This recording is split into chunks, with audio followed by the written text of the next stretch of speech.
How do you build trust quickly with somebody you've never met before? Now, this is a question that came up at a meeting I was at. It was a networking event recently. And I thought it was an excellent question, particularly if you're in sales. And the context was in a sales environment. It's business people really talking about problems that they have. And obviously, from a sales perspective, if you were buying something yourself, would you buy from somebody you didn't trust? And for most of us, the answer is no. We'll go and find somebody else. May not be quite such a good solution or a good fit, but we're much more likely to go with somebody that we feel that we can trust, that will look after us, than somebody who has a good product, but we feel they might well let us down. And depending on exactly what that solution is, that post-sales aspect might be more or less important.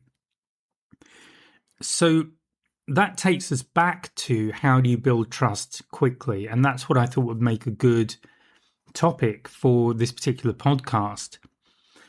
So where I want to start with this is what happens when we first meet somebody? What's going on subconsciously? What are we looking for?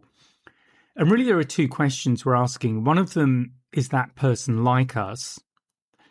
And the second question is, does that person get us? So what do I mean by all of that? Well, is that person like us? We relate best to people who are like ourselves because we tend to think the same way. We tend to communicate in the same way. We build rapport very easily.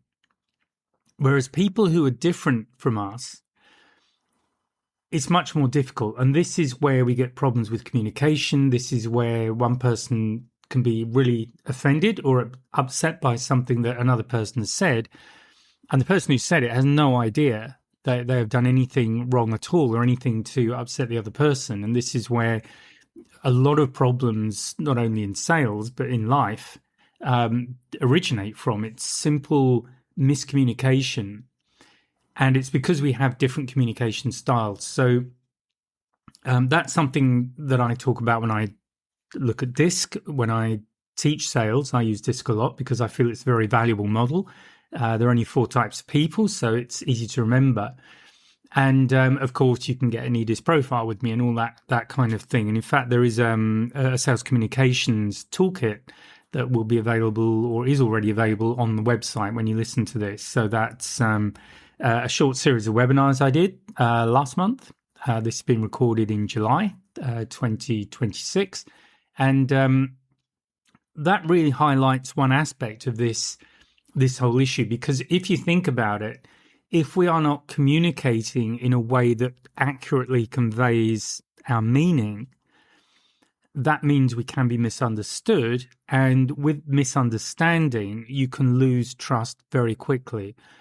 And what is also really important to understand with that is that once you've lost trust, it's like breaking a vase or a mirror or something. You can never quite get it back to the way it was before, and it may not be repairable at all. So how you build trust and how you manage trust is really important. And there are definitely certain particular types of buyer where they are really just watching for you to break that trust. They're expecting it to happen, and they're just looking for, it's almost any excuse to say, nah, that person can't be trusted.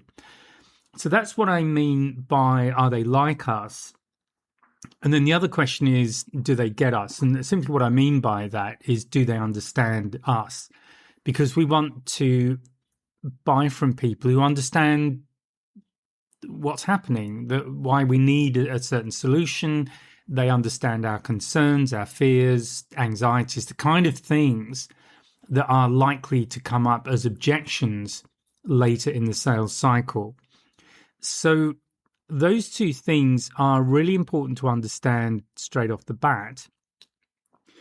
So how do we apply this in practice? Well, one thing that I'm not going to talk about much in this podcast, I've mentioned it already, and that is using DISC, because it's about how we communicate. It's actually styles of communication. It's understanding buying patterns and how particular people like to buy. And these are very easy things to mess up if you don't understand them, but I'm not really going to go into those. something that might be more helpful is just how do you approach people day to day? Well, I think there are a few key things. So the first one is to be yourself. So the reason I say that is that people like to buy from people. And if you come across as a genuine human being who is, and I guess this is B point 2, genuinely wants to help your potential client, then that is a really good foundation to start building trust upon. So what does that mean? Well, first of all, just be yourself, just be a human being, just be natural with people. And secondly, be really curious. But what I mean by that is to be genuinely curious. And it's really important to ask a lot of questions. It's really important to listen to the answers. The old adage that we have 2 ears and 1 mouth, and you should use them in that proportion. Because when we're listening, when we're really listening to what somebody is saying, that's from speaking as a salesperson, that's where we get the gold that we need to really help close the deal and possibly eliminate competitors and other options that they have. So listening is really important, but underlying that, it's to be genuinely curious.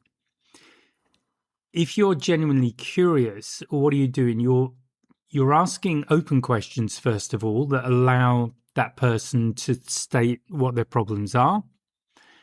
And you are listening to the answers. And I refer to it as active listening. It's when you're listening to the answers and then building those answers into additional questions. Now, there is a fine line here between asking a lot of questions and making it an interrogation. And I think that's where being just your natural self, being genuinely curious, makes the difference. Because you don't want this to come across as an interrogation. It really needs to be a conversation, especially in the early stages of any deal that's going on, the discovery stage, the qualification stage. If you are genuinely curious about what their problem is, how they're currently tackling it, where the problems are, where the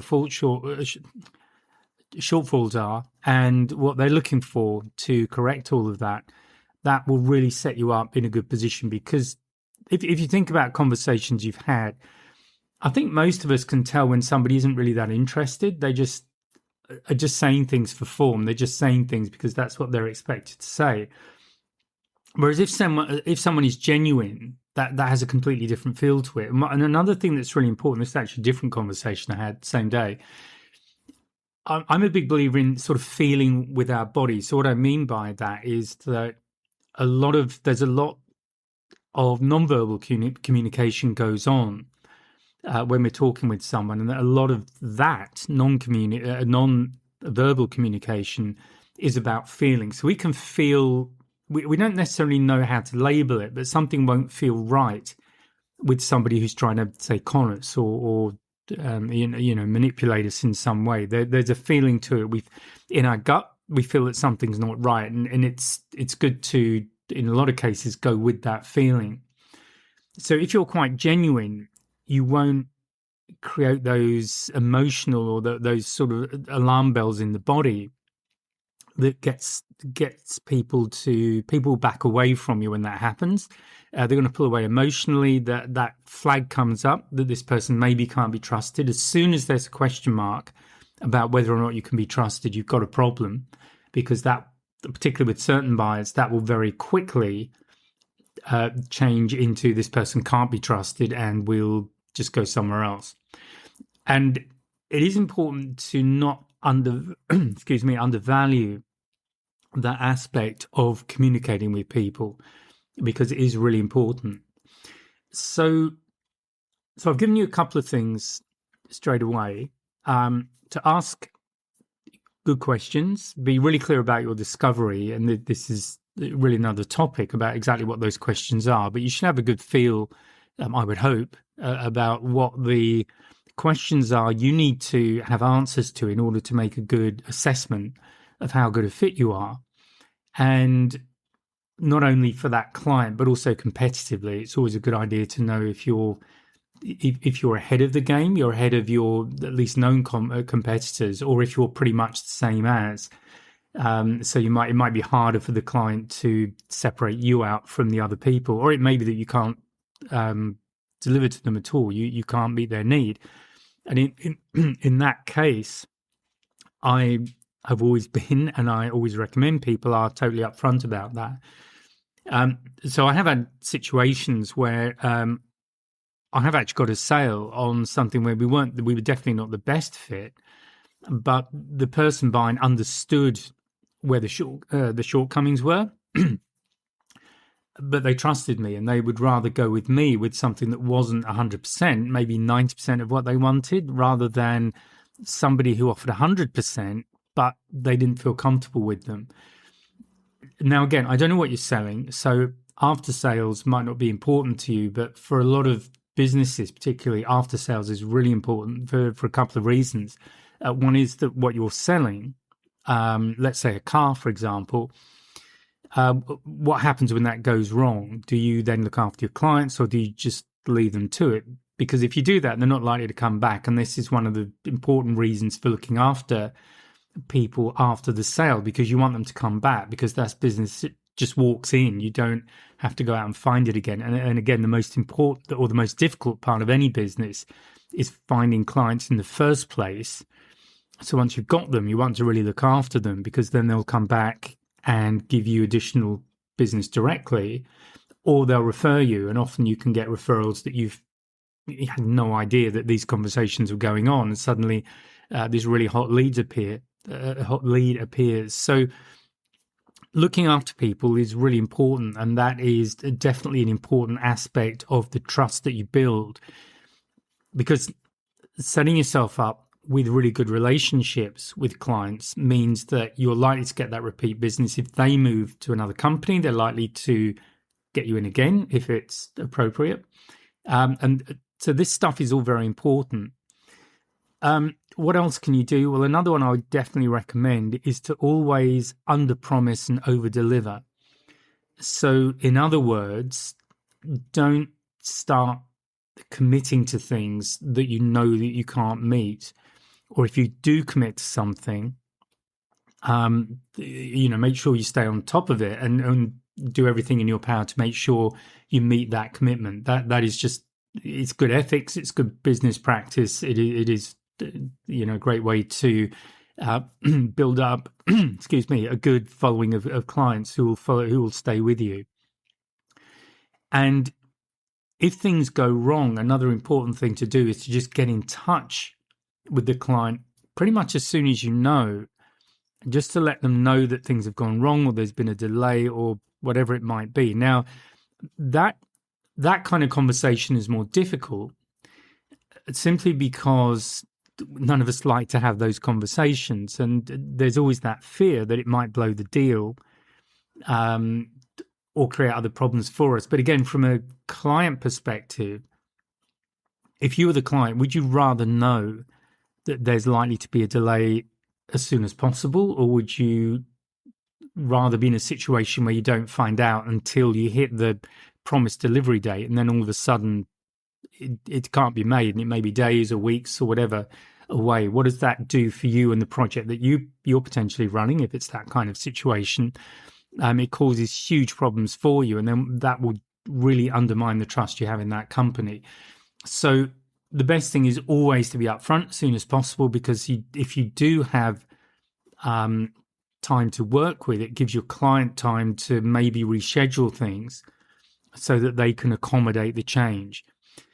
So again, it comes down to working with your client. It's being that person who is there to help them win. You're there to, as a salesperson, your job is to help your client be successful. It's to help them win. It's to help them meet their deadlines, to be successful in what they're doing. And if you stay focused on that in itself will set you apart from probably the majority, I would say the majority of other salespeople, where most businesses I've worked with and I've seen, there's a heavy focus on just getting the business. I mean, some are better than others, but some I've worked for have been really bad. They struggled with a complete lack of ethics. They only wanted to make the sale and they didn't really care about the clients. And that means that I found that a really uncomfortable environment to work in. I didn't stay. And that company happily is now gone out of business, which probably isn't surprising looking back at it. But it is really important to think about things from an ethical standpoint of your own. And something that really surprised me when I first got into sales, because I've always been this way, I remember getting a contact from a company I'd not heard of, certainly had no dealings with, and that company hadn't had any dealings with. And it turned out to be somebody who I'd sold some gear to. It wasn't particularly expensive gear. It was kind of at the low end of what we did from what I remember. And he'd been really pleased with me and really liked the way that I handled the sale, the way I looked after him, checked in, all that kind of thing. And he'd moved to another company and they had a similar need. So he came straight to me. Nobody else, competitors didn't even know about it. And this is the power of it. If you can build those relationships, you're suddenly acting and closing deals that your competitors didn't even know existed. So you really want to be in that situation rather than be in their shoes where maybe you drop into a business, maybe one you've been dealing with but haven't spoken to in a while, and they've just gone off and bought a competitor's gear and you had no idea that was going on. So this, I think, is why trust is really important. And it does make life easier for salespeople. And the more you can do to build solid trust with clients, the more that will pay you back as you develop your business, as you develop your career. So I'm going to wind this one up, but just to recap, it's to really be genuinely curious about what your client is trying to do.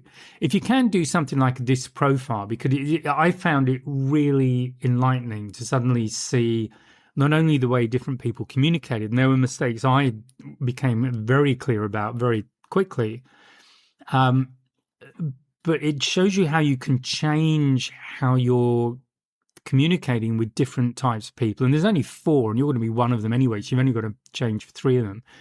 And it makes such a massive difference, not only to your results, but your confidence and how to deal with things. So I do thoroughly recommend that.